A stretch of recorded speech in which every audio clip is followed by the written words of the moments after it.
হে everyone, আসসালামু আলাইকুম। আজকে আমি আমার কবুতরগুলো টসে নিয়ে যাব। আজকে ইনশাল্লাহ 20 কিলো কবুতর টসে নিয়ে যাব। তো সবাই দোয়া করবেন যেন আমার কবুতরগুলো সুস্থভাবে ফিরে আসে।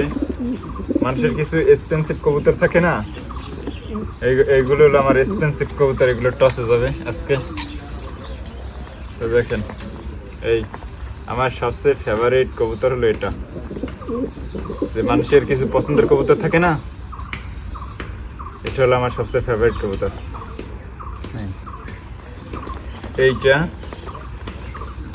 তারপর এই একটা নর, এটা হলো আমার বেশি এক্সপেন্সিভ এই কবুতরটা। এটা ছাড়লে ধরেন যে কোনো জায়গা থেকে ফার্স্ট আইসে পড়ে সবার আগে। ইনশাল্লাহ এগুলো দিয়ে এবার রেস হবে, তো সবাই দোয়া করবেন। পাসপোর্ট আছে এখনো। আর এই মাদিটা আমার একটু অনেক পছন্দের মাদি, দেখেন। কেমন লাগে অবশ্যই বলবেন।